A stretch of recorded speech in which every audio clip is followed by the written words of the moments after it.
Hello and welcome to the Film Pulse podcast. This is episode number 303. My name's Adam Patterson. With me today, Kevin Rakestraw. Hey, Kevin. Hi. Having some internet problems this week. Yeah. Always. As per usual. Every week. As per usual. Well, hopefully we'll be able to stitch this together and make a show of it. This week this week we'll be discussing Gareth Evans' Apostle, along with someone we're watching on the watch list and going over this week's new releases in theaters, VOD, and Blu-ray. Just a quick plug for our 90s show, Saved by the 90s. It's the October Halloween special is going to be out October 15th. So be sure to tune in next Monday for that. I'm very excited for you all to hear that. We had a really good time recording it. Check out the promo. We'll have a promo video for the episode up probably as you're listening to this or shortly thereafter. I'm planning on releasing it sometime. Did you watch all the TV versions of them? The TV version? I think that would have been pretty fun. No, I just definitely didn't. I just miss that. I don't catch movies on TV anymore. Nor do I. But just the way they used to make that work. I can't do it, man. It's so rough. Like, especially when they were pan and scan, just the weird editing with the pan and scan. I just can't do it. Just they're replacing the swear words. I love that. I miss it, kind of. There's just something about it. It's so ridiculous. Some of my favorite TV edits are Ace Ventura, Pet Detective. There's some amazing edits in that. And Mallrats has an amazing Yes. TV version. Those are two of my personal favorites. Let us know yours.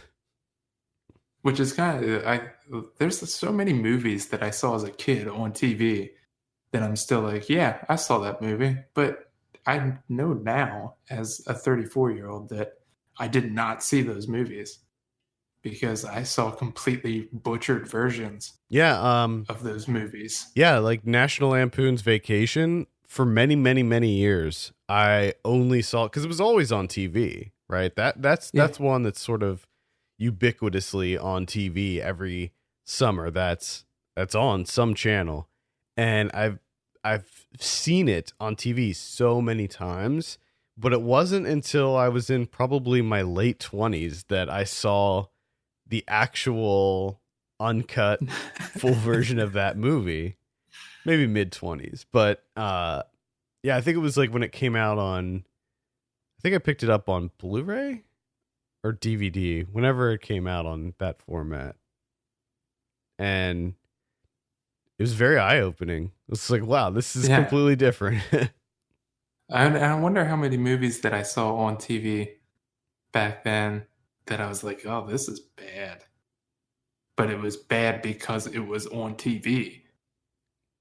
And they never got a fair chance. Sure, yeah. I mean, it's probably happened multiple times. Sorry, movies. Well, we know better now.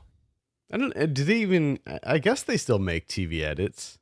It probably happens a lot less than it used to. Yeah. Now that we have like Netflix and on-demand services and stuff, I'd like to know like how that works, if they still do TV. I know they do airplane edits, because when you watch movies on airplanes, a lot of them are edited. Ooh. I watched, I believe it was Kingsman Golden Circle on an airplane, and it was edited. Yeah, they still do that. Anyway, let's talk about our movie this week, Apostle. This is written and directed by Gareth Evans. I have a synopsis here. A man attempts to rescue his sister who's been kidnapped by a religious cult. Now, Gareth Evans, you may know from The Raid and The Raid 2. And this is a little bit of a departure for him. This is a period piece that is set on this island of outcasts, and it is not an Indonesian martial arts film. Mm-mm. Stars Dan Stevens and Michael Sheen's in there, Bill Milner, Christine Froseth. Kevin, what'd you think of Apostle? I don't know if I knew or I must have just forgotten up until the point that the movie started that this was a period piece. Because I don't know, there's still like this part of me that thought like, oh, this is like kind of an action movie. It's just a different type. And then it was old timey. And I was like, well, if it is, that's not going to work. And man, his storytelling when he's not directing action and he's directing just like human interactions, just kind of normal mundane stuff, it does not work too well. That is not his strong suit. No, and he wastes a lot of time here, not really doing anything, and large chunks of this are just outright boring. I'm sorry. Yeah, I completely agree. I think I don't think it starts off, at least to me, it didn't start off boring. Really, because there's still that initial intrigue. Right, yeah. For me, it wasn't until maybe like in the second act when it just started to dip for me and get into sort of this mundane territory where he was meeting people and there was that sort of love interest that was sparked, and then spending all the time with the young couple, and just Dan Stevens getting the lay of the land and figuring out what's happening and who these people are in this place. The intrigue level did wane during these moments, but for me, when the action picks back up, it's like, okay, I can excuse the boring story bits, because I thought that the action, I mean, one thing is for sure. Yes, this is a period piece, and it's more of a horror movie, I would say, than anything else. It's like a mystery thriller. I wouldn't call it an action movie, but no. But Evans does deliver action, and I think that fans of the Raid series will be happy to know that it is pretty intense and pretty brutal, and the camera work is very much the same as what he uses in the Raid movies. Yeah, which that kind of bothered me too. I think that camera style, those camera movements and such, work in something like the Raid because everything's so wonderful. And here it did not work because to me none of the action connected with me. And when they do it, it just feels completely out of place. It doesn't make any sense while Dan Stevens is able to like take down people and he's able to use these sticks and stuff, when I'm told that he was a missionary. So I don't know where he learned that shit. Well, we know that some shit happened to him. We know that he was a missionary and he got burned. Like, did he find time to just learn martial arts? He's not fighting people. He got his shit kicked out of him. We don't know what the whole backstory there is, because he was gone for a long time after that, right? And he was addicted to drugs the whole time, or most of the time. Yeah. I don't think this guy is doing much of anything outside. I mean, he could barely open up an eyedropper. Yeah. And you tell me he's subduing dudes left and right when it's needed? I don't think so. Sorry. Not happening. I was able to suspend my disbelief when it came to Dan Stevens' fighting skills. That didn't really bother me too much. It was noticeable, but I didn't really care because I enjoyed the action. I agree that it did feel a little weird considering you have this sort of almost gothic horror vibe where there's this weird cult. It felt very much like the Wicker Man, sort of. You have Yeah. this creepy village and they have hoods and masks and all kinds of strange occult ritualistic things happening, and it's all very slow and very deliberately paced. And then you have these like spurts where all of a sudden the camera just comes alive, and whereas before the camera is very, somber movements, very very plotting, and then the action occurs and you're just like back into the raid and the camera's like moving all over the place and it's like it's got a life of its own. And the speed and energy of that doesn't necessarily fit with the rest of the movie. No, it is really bizarre. It's quite odd. At least I thought. And then you get the whole thing with the horror aspect of it with this woman, I guess, that kind of runs the land. It was welcomed up until a point where it was something different. It was something kind of out of left field. But it didn't really seem like he knew what the hell to do with that, because it didn't really go anywhere. And it's giving you little bits and pieces, enough to keep it kind of like vague, some ambiguity there where you're not entirely sure like how this worked, like the connection between her and the land and everything. And then you get Dan Stevens, who kind of gets this, like, he gets to go behind the curtain, and you think, okay, he's having the vision that's going to kind of explain some of this. And essentially all they do is just tell you what they already told you. Right. Just years ago. And it's just the same thing again. You're like, okay, what are you doing? Like, is this a cult thing? What's the supernatural stuff? The supernatural stuff just feels like wildly underdeveloped. Yeah, I could have done with more of that. I thought that when they first introduced the supernatural element, I was like, oh, okay. Yeah. This is all right.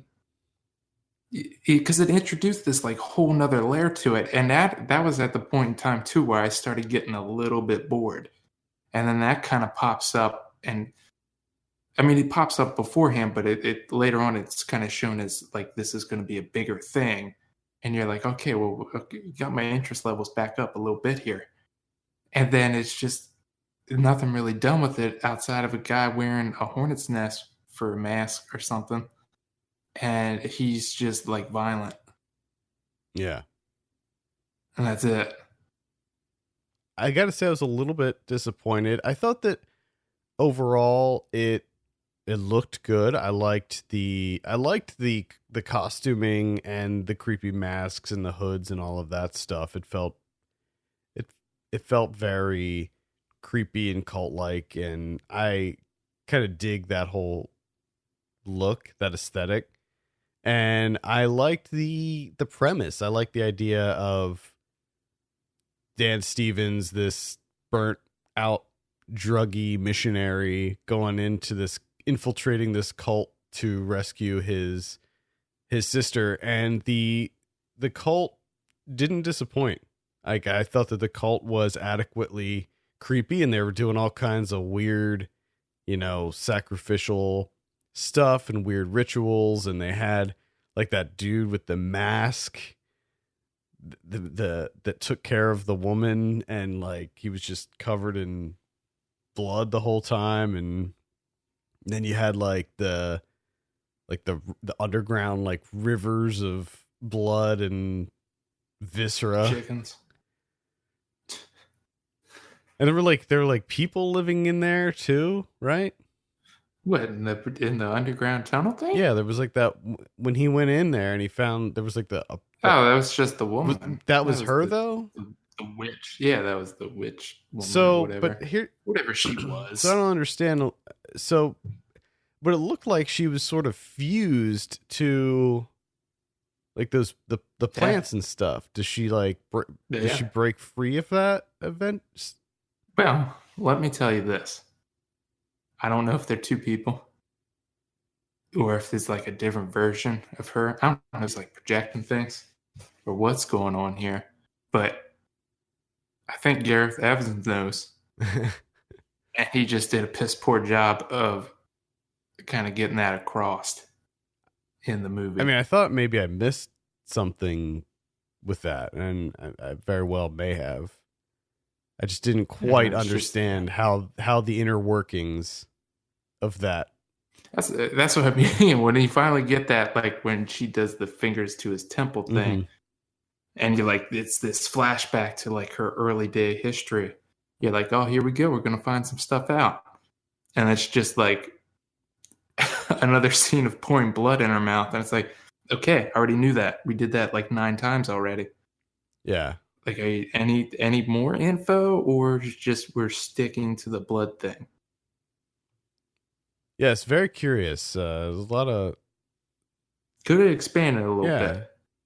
Let me be honest. I don't know if I needed 9 scenes of pouring blood into her mouth, because I got that. I got the gist of that. Yeah, there were a number of scenes the scene that directly preceded that with Dan Stevens on the table. I really enjoyed that scene. I thought that scene was really exciting and fun and pretty brutal.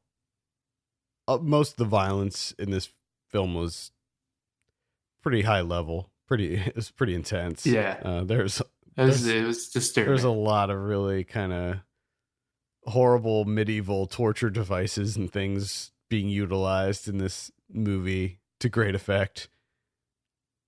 I'm not sure that I was really into the whole love story between the two young people either. No, but with the love stories all around, it was just unnecessary. Yeah, it didn't really feel like.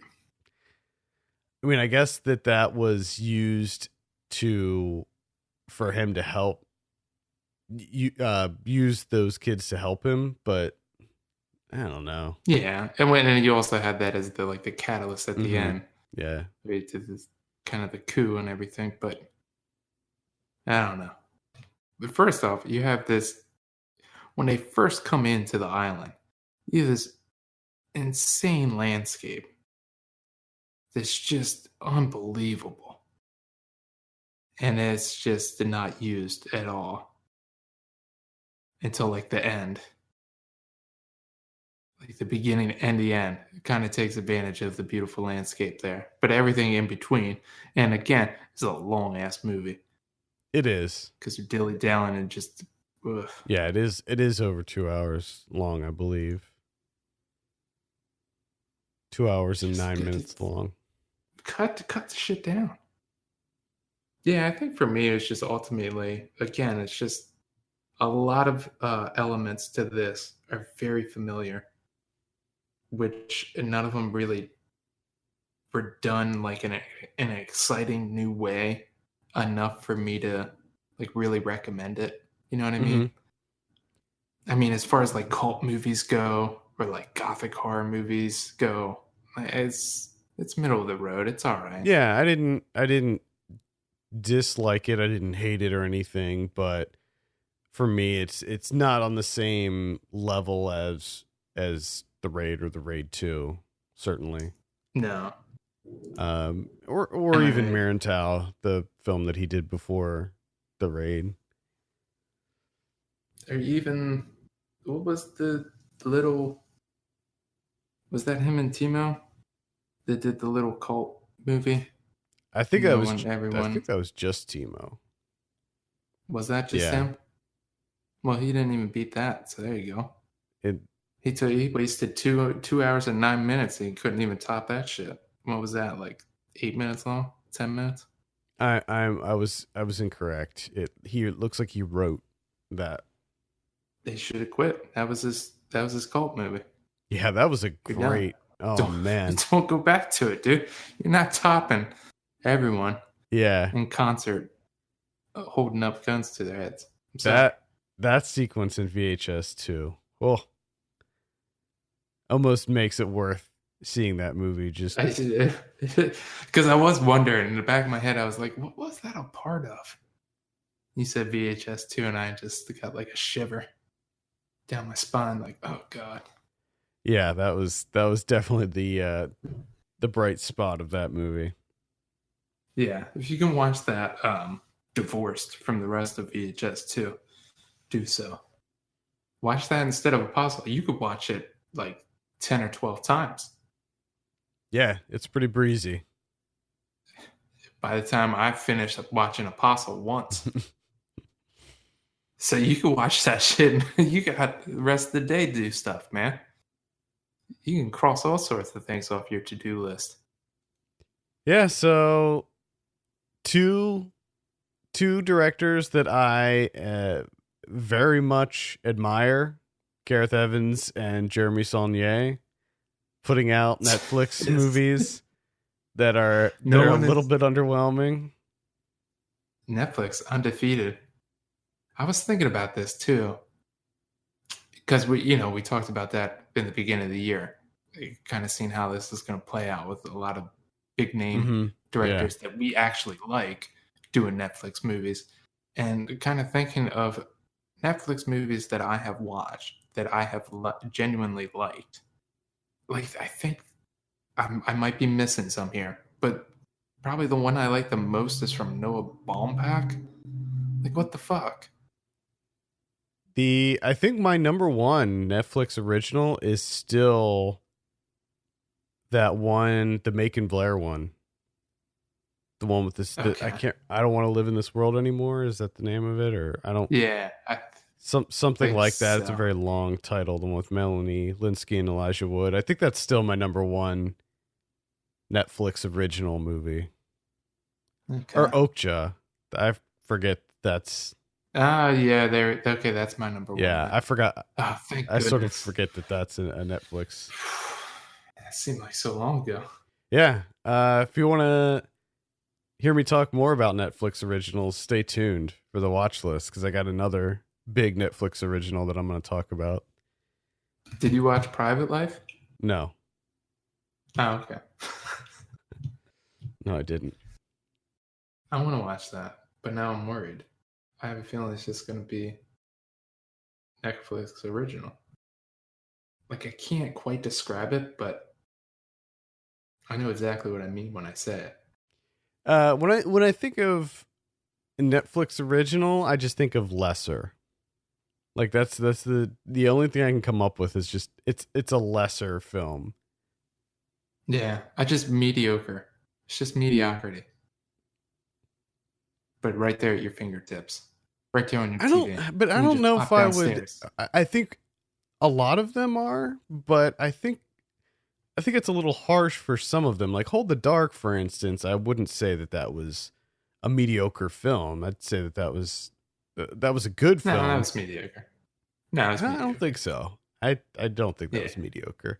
I see a lot of mediocre movies, and I feel like that had something more to say than. I just know that I could go my entire life without watching Hold the Dark. Not to say that I didn't necessarily enjoy myself watching Hold the Dark. It was fine. It was okay. I had an okay time watching it. But if I went my entire life without watching that movie, I don't think I would be that disappointed with the way things worked out. I'd be okay with it.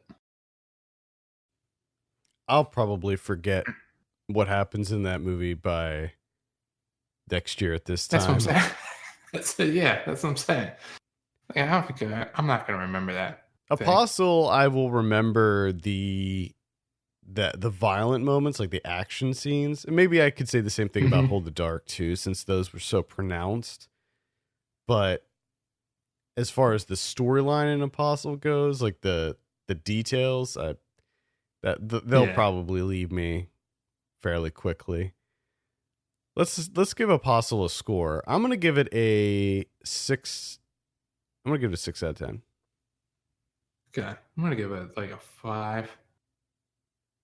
I'm gonna go 5. Apostle's opening this Friday on Netflix, so you can check it out if you so. Just please. Remember when you when you get home Friday from work, just search for it, because you're not going to be able to find it. It's not going to be on there. Yeah, you gotta actively search for it, because good luck. You gotta go out of your way to find that fucker. That happened to me very recently, actually. I can't remember what I was trying to find. It was the Land of Steady Habits. No, but I had the same issue. There was that, but there was another one. Everything? There was one that happened even more recently than that, where Maniac. I think it seems like it's every single one. It might have been, yeah, it might have been Like, Maniac. I don't know. I'll be like, oh, something came out, and then I get on Netflix and I'm like, did it actually come out though? I'm not seeing it here. It's a shit show. It's an utter shit show. It is. Here's hoping that the new Timo movie is going to be good. That's a Netflix one. It comes out, I think, maybe that might come out this Friday too, actually, or this Friday or next Friday. That's going to be crazy if Evans and Timo have competing movies. I think that one is the following Friday. Yeah, I think you're right. 19th. Yeah. I'm really excited for that one. I'm from everything that I've been hearing out of Fantastic Fest, I don't think that one's going to let me down. Although I've heard a lot of good stuff about Apostle too, and I was slightly disappointed with that. All right, let's move on and talk about some of what we've been watching. Kevin, I think it's your turn this week. I watched The In-Laws, Arthur Hiller, 1979, Peter Falk and Alan Arkin. They're in-laws, or about to be in-laws. And Peter Falk works for the CIA, and he gets Alan Arkin, who plays Sheldon Cornpet, who's a dentist on Fifth Avenue, gets him involved in this crazy scheme, CIA scheme, involving robbing the mint and doing some dirty dealings in Central America. And man, they just get into all sorts of trouble. And Cornpet just doesn't know what to do. He's out of his element. He's a dentist, for Christ's sake. And Peter Falk, goddamn Peter Falk. Man, when he's doing comedy, I can just watch Peter Falk. Honestly, if Peter Falk's just doing anything that involves him being Peter Falk, I can watch it forever. And he's so great here. He's hilarious. And just those two together, him and Arkin, doing their odd couple thing. It's such a great time. I still can't recommend it highly enough. This movie is so great. I still frequently think about Peter Falk in Maid. And the scene when he's giving them their task and Vince Vaughn just not comprehending anything. That's my per diem. That's my per diem. It's just such a wonderful because you stole my carpet cleaning van and I don't like you, you fuck.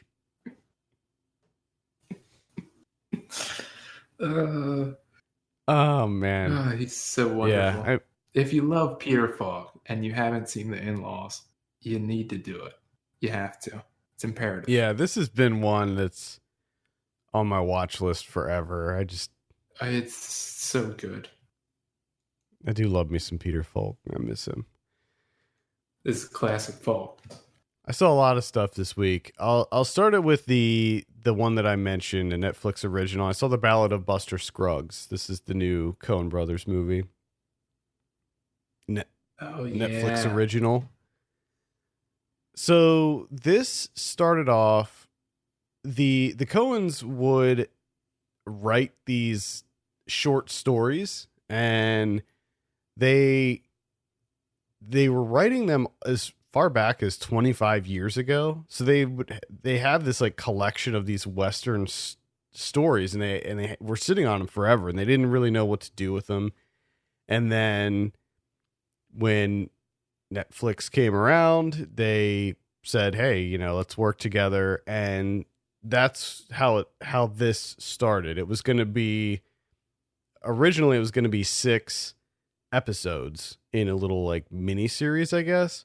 But the Coens wanted it to all be together. Like they wanted people to watch them in one sitting, so they decided to make it into just a movie. They didn't cut anything out or anything like that. It's an anthology, Western anthology film that's 6 segments, and they're not interconnected or anything like that. Although they each sort of tackle a different Western theme. So you pretty much all the different types of Western film that you can think of, they sort of tackle in this. The sort of unfortunate thing is the first segment in the film is one with Tim Blake Nelson, and he plays Buster Scruggs. That's the best segment in the movie. When you have an anthology film and they come out of the gate with the best one, it really makes the rest of the movie lose steam. So it was kind of a bummer that one happened to be the one that they started with, because it was so good. Like, I want to watch it again and again and again. I just want to watch it right now. And the other ones are not quite as great. The second segment features James Franco as a bank robber. There's one with Liam Neeson where he is the owner of this like sideshow act, and that's I think by far the worst one, and it happens to be right in the middle of the movie, so everything just completely loses steam at that point.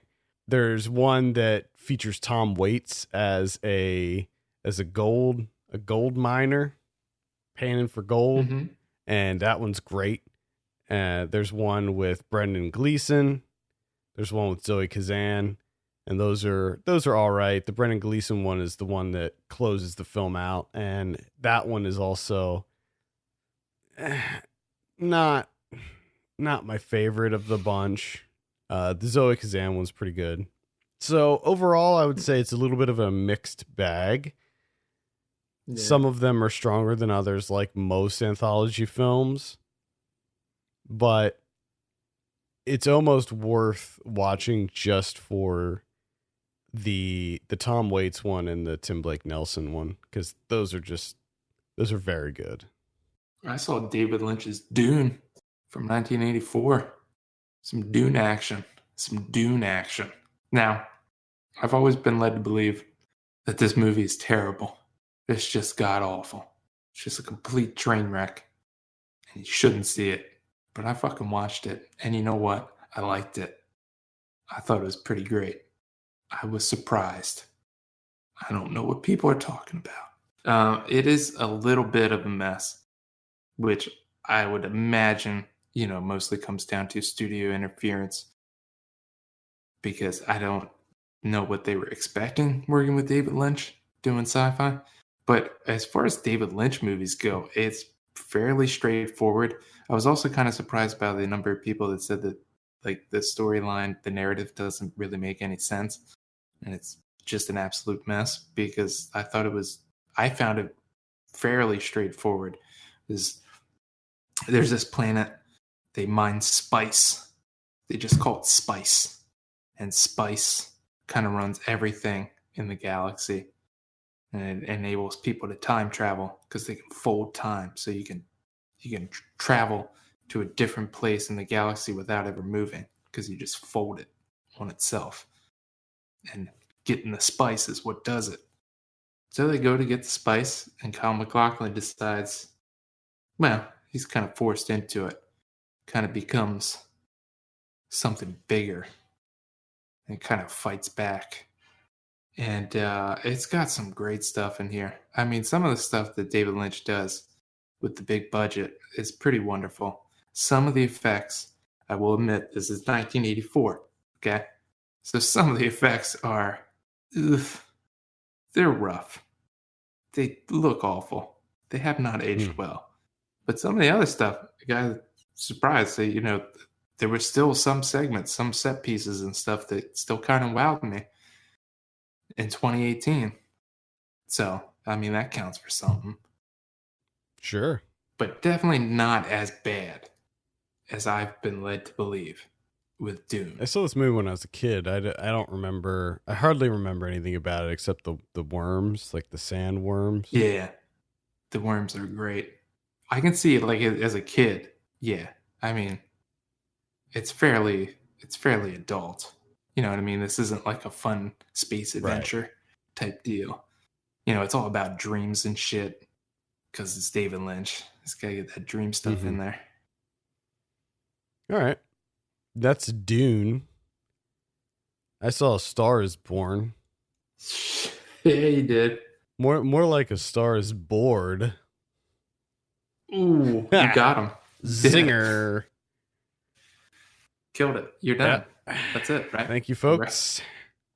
Take that, Bradley Cooper. I did not like this movie, unsurprisingly, but I figured this is going to be one that everybody talks about, so I might as well just get it over with, see it, try to keep an open mind. Mm-hmm. And it was just, they should have had a Netflix original logo slapped at the top of the poster for this one, because it did not feel like anything special to me at all. Yeah. Like it's exactly what you would expect it to be. It really is. There's nothing there's nothing new here or unique. I mean, I think the music is the big hook, but there's really only two notable songs, and both are featured in the trailer. So it's not like they're dropping any kind of surprise hits on you. Yeah. And it's going to blow your mind. I just, the characters felt very shallow, and I was not on board with this love story and this movie about, you know, this unknown waitress who rises to the top, who's a singer who, you know, falls for this big time guy, and he helps make her a star. I would say the best part of this is that Andrew Dice Clay plays Lady Gaga's dad, and he does a really great job. We're still feeling that Dice Man Renaissance. And it's not as quick as everyone else's Renaissance. It's a more staggered Renaissance. Yeah, he's taking his time with this. Yeah, it's good though. He's picking his projects. He's picking his projects carefully, right. And he was great in it. Dave Chappelle was pretty good in it too, and Sam Elliott plays Bradley Cooper's brother, and he was pretty good too. Bradley Cooper himself was not great in this, and Lady Gaga was good for not really having a lot of acting experience under her belt. I mean, she did some things here and there. I know she was on American Horror Story. She was not very good in American Horror Story. She was significantly better in this, but well, that's good. You know, obviously she was brought on for her singing talents, which she is a very good singer. I did get to hear the Bradley Cooper song this morning. It unfortunately came on NPR because I listened to the radio in the morning. Not NPR, XPM, whatever it is. So I got to hear that whole song about the old ways die or something. So, and it was Bradley Cooper singing, and wow, it's just really bland. Yeah. Just super bland. And that's one of the two big songs that I mentioned. The other songs, because there's other songs in the movie, but they're just really generic, just really generic. That and that Shallow song are the two ones that I'm sure will be like nominated for Oscars and whatever. But I mean, I appreciated some things in this movie. It looked okay. There was like one really well done shot at the very end of the movie that I was sort of taken aback when it happened, because the previous 2 hours looked average, and they did all the singing live, so I was thankful for that, because I hate it. I'm not a big fan of musicals in general, but when they don't do the singing live in musicals, that is even worse to me, because then it just feels like it's not even, it's like even more disconnected. So it sounded good. That throws me off too. It's just weird. But yeah, not into it. I was just say, don't believe the hype. We Mint reviewed this for us and gave it a 3 out of 10 on the site. So you can read Mint's review if you'd like. Mint not having it. Shutting that shit down. I watched A Boy and His Dog from 1975, the sci-fi, the dystopian sci-fi movie from L.Q. Jones. This is currently playing on Amazon Prime. If you have a Prime membership, you can watch it. They have two on there. It's the same movie. It's just 2 different posters. The one that I watched, the subtitles are not linked up whatsoever. Well, they are for like the first 15 minutes, and then they're not. It's kind of like on a 1.5-minute delay. So it's really fucking irritating. So I wasn't able to watch my movie with my subtitles. It was difficult, I will tell you. I don't like it. But this is Don Johnson. Early role, Don Johnson. In the year 2024, post-apocalyptic America. He's an 8-year-old with his telepathic dog Blood. They just kind of go around. He's an 8-year-old guy, so he's just obsessed with women. And Blood, the dog, he has radar that can pick up women. And that's pretty much what they do. Very misogynistic movie. And just overall not that great. I mean, it has some good ideas in here. The dog's the best part. And then there comes a point in time where Don Johnson goes into I can't remember the name of it. I think it was called the Down Below. It was this bunker. But you go the whole way down in, and it's actually like 1950s America. It's like Topeka, Kansas. And everyone's got clown makeup on. And it's the 50s. And everyone's super white. And it's a nightmare. And he goes down without the dog. So things get slightly interesting, but there's a trade-off. You lose the dog, which is the only thing that really matters in this movie. Because the dog can talk. He's telepathic. Did I mention that? Don Johnson, not great. Mostly just wants to have sex with women. He'll rape them if he has to. He'll pull guns on them. Yeah, it's, I guess it works for 1975. Here, in current climate, it doesn't work so well. I just remember that one poster for this movie that it was like, was it like, it looked like an atomic bomb blast maybe, and it was like a smiley face. Yes. That's I know what you're talking about. The big mushroom cloud. Yeah. That's this movie, right? That has that poster. That is. Oh yeah, there it is. I just found it. I just remember seeing that all the time at the video store. Yeah. And I've always heard good things about this. So I stumbled across it on Amazon. I was like, yes, finally I can watch this thing. And it just didn't live up to it. That's unfortunate. Yeah, it sounds like I'll be skipping that one. Yeah, it's not good. I saw Mid-90s. This is the one, it's the directorial debut from Jonah Hill. It's about a 13-year-old boy growing up in Los Angeles in the mid-90s.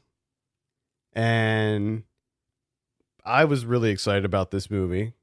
This kid is roughly our age.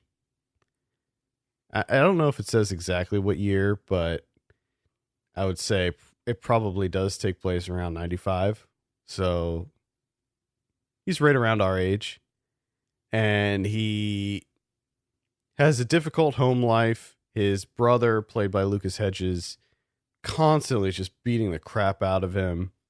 His mom, Catherine Waterston, is struggling to just make ends meet and take care of these kids, especially with Lucas Hedges being difficult.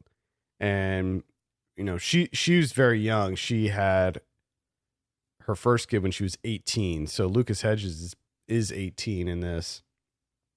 And so the kid, played by Sonny Soljic, he just sort of does his own thing, and he doesn't really have any friends. And then he ends up seeing these kids skating around this local skate shop, and he sort of just inserts himself into their group, and eventually they approach him, become friends with him, and then sort of recruit him onto their little skate crew.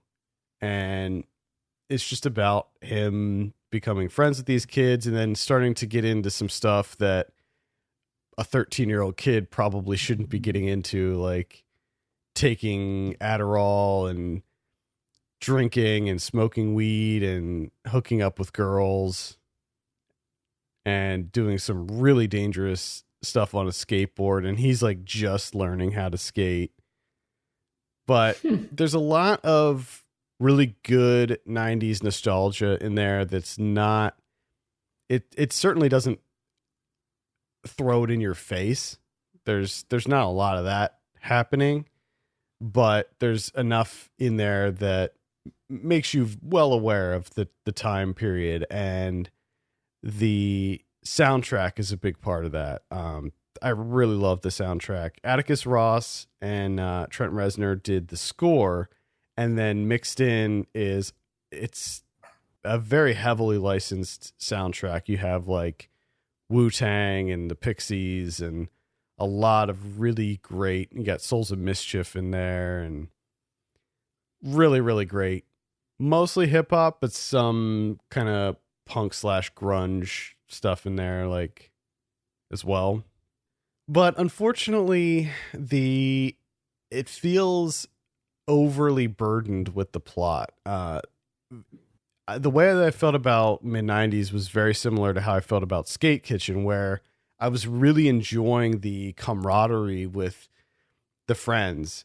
The main kid's name's Stevie, and I liked the dynamic that he had with the kids that he meets and the banter that they had, even though they, mind you, this is the 90s, and back in the 90s, we used to frequently say like homophobic slurs that we probably shouldn't have. And that was just sort of how, you know, like in the 80s, you had, if you watch movies from the 80s and they'll say certain things and you're just like, ooh. Like I'm thinking back to the 90s when we would say, you know, like the F word. I was completely tolerant, but I did use that word, not really not really using it as a slur, but using it as like calling someone an asshole. Mm-hmm. But obviously looking back, well, it's also difficult when you go back to like 90s hip hop. Yeah. Like when you start listening back then, and it comes up so frequently, and you're just like, yeah, it was pervasive. It really was. I was listening to all this when I was a kid. I mean, and you know, we said those things, and we didn't. At least I mean, I can't speak for all of our friends, but I think I can safely say that none of our friends were homophobic in any way, but they would use that word. And so anyway, they do use that word a lot in this movie, and it adds to the authenticity, certainly, but it's still rough to hear it. Mm-hmm. It doesn't happen a lot, but they do say it maybe like half a dozen times, and it's realistic, but it's still rough to hear. But overall, I liked the movie. I liked how it was shot on 16 millimeter, It's in a like 1.33 by 1 aspect ratio, so it's like a very square. I like that. I like that look. And portions of it are on VHS as well. So it definitely has this 90s skate culture vibe to it. I think they really nailed that aesthetic. But I have a review for this up on the site. It comes out I think in like 2 weeks. So mid 90s. Check it out. That's it. That's all I got. All right, I got a couple more that I can just sort of rapid fire. Transitioning from mid 90s, I saw Don't Worry, He Won't Get Far on Foot. I did a Blu-ray review for this. I think this is where Jonah Hill met the kid from mid 90s, because that kid is actually in this movie. I didn't know that from the onset, but this is the Gus Van Sant directed biopic about John Callahan, the cartoonist, who was an alcoholic, and he gets in a horrific car crash that leaves him a quadriplegic. And it's just about his story, what led him to the car crash and the recovery that he had afterwards. Interestingly, he still drank even after the accident. The way that the trailer made it out to be, he got sober after the accident, but that's not really what happened. He didn't get sober until several years after the accident. Also, one thing that's a little bit misleading about the trailer in this movie is that it looks like a comedy, but this is definitely not a comedy. There's not a lot of humor happening in this movie. It's pretty depressing, actually. Okay. Van Sant uses this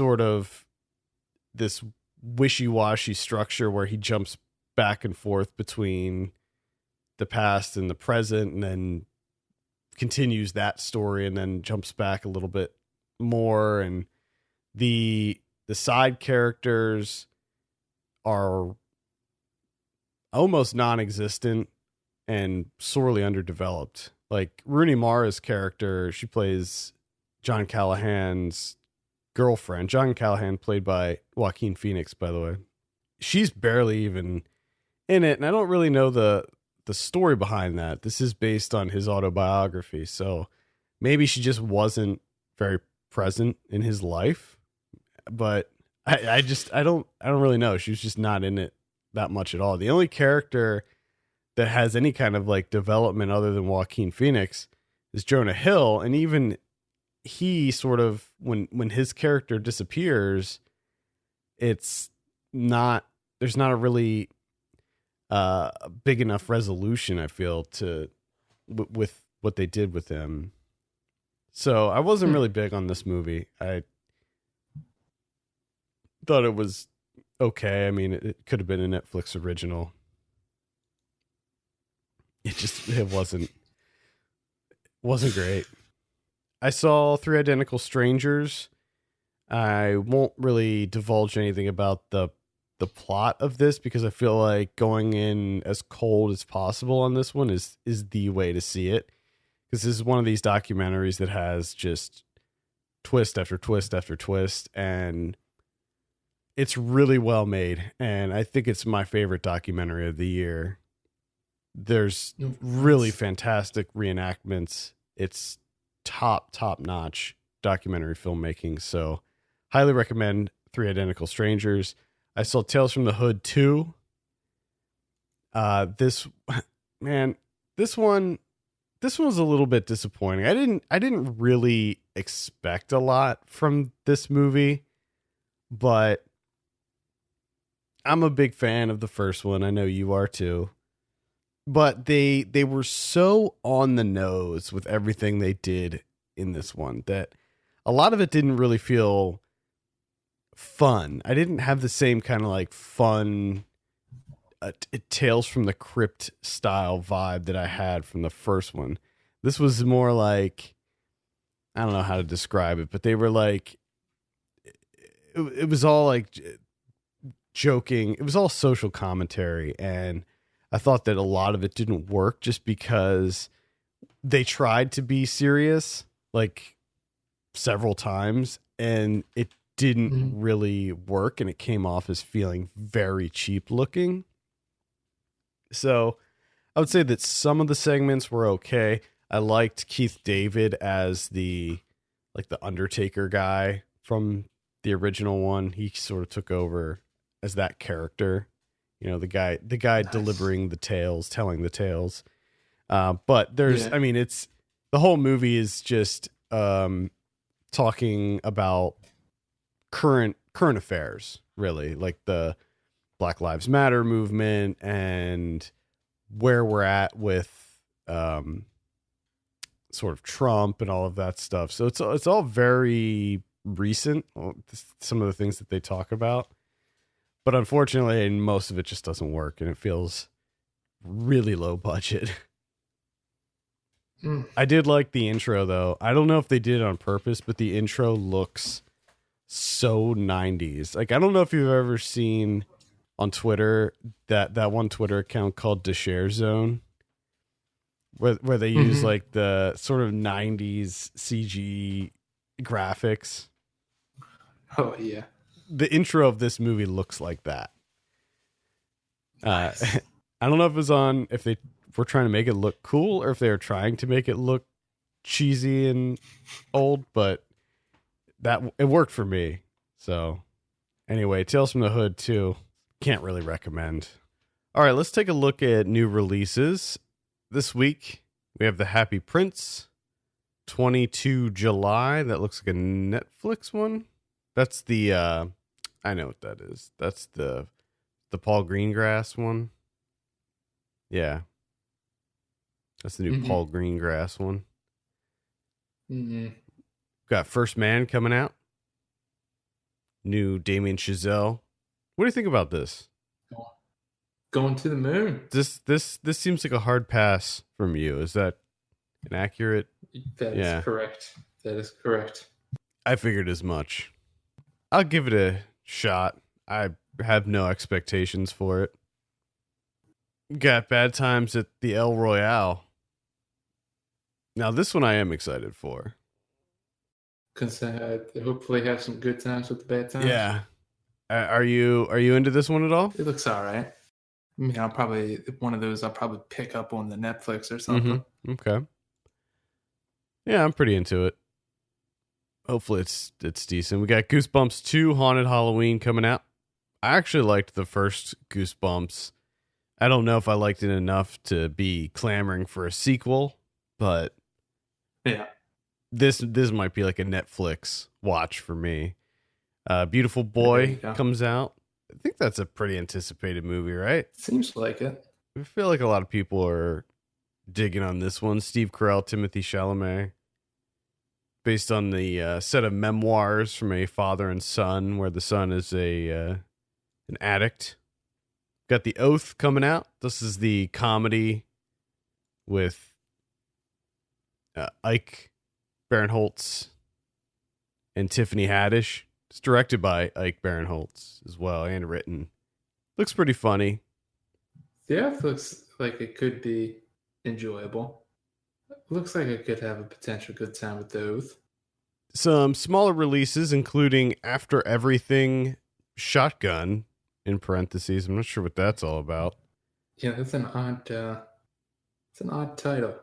After Everything Shotgun. Got Look Away, I Still See You, Stella's Last Weekend, Bigger, Over the Limit. A lot of these are documentaries. Couple thrillers in there. All Square, Sadie, The Sentence, that's going to be on HBO. Better Start Running, Kinky. Let's take a look at what we have on VOD. Starting with October 9th, we have I Dream of Dance. And on the 12th, we have Better Start Running. And looks like that's pretty much it. I feel like there's some other stuff coming out. Oh, Friday. Yeah, Friday's the 12th. I was going to say, it seems like kind of a short list there. Yeah, that's all I have on my list. The sentence comes out on Monday on HBO. there's probably some more stuff that just hasn't been emailed to us. A lot. I noticed recently we get emails about VOD editions like 2 days before they come out. Ooh, nice. On a lot of them, so there's probably going to be more stuff on VOD this week. On Blu-ray, we have 8th Grade. This is the Bo Burnham film. Okay. Yeah. I'm a big fan of that. I should have a Blu-ray review for this up on the site by the time you're hearing this. We got Skyscraper. That's the Dwayne Johnson one that looked pretty average. Got Hotel Transylvania 3. We have Deadly Crush. Ooh. Prehysteria from 1993. Getting a Blu-ray release. I sort of want to see that movie. Maybe for the 90s podcast, we'll squeeze that in somewhere. A Prayer Before Dawn is coming out. That's the boxing one. I think it's a Muay Thai one. Oh yeah, I know what movie you're talking about. It's based on a true story, I believe, about I don't know, I can't remember where he was from. It was like England or Australia or somewhere, and he ended up in prison in Thailand or something and became a boxer. Yeah. I heard it was pretty good. Don't Worry, He Won't Get Far on Foot is also coming out on Blu-ray. As is Forest of Lost Souls. Oh. Yeah, Chris reviewed that one for us, Forest of Lost Souls, and he said it's not very good. Cabaret from 1972 is also getting a Blu-ray release. What do we have on Criterions this week? We have one Criterion, and this is kind of a big one here. We have Fassbender's. This one's pretty rare. I think this is the first time it's ever been coming out on DVD, home media, and that's 8 Hours Don't Make a Day. This was commissioned for public television. So you get Fassbender doing some TV work. All right. Yes. Thank you so much for listening. You can send us your questions and topics to feedback@filmpulse.net. You can follow us on Twitter @FilmPulseNet and @FilmPulseKevin. If you have a minute, take a look at our Patreon page, patreon.com/FilmPulse. Consider helping us out by becoming a subscriber. For Kevin Rakestraw, my name is Adam Patterson. We'll see you next week.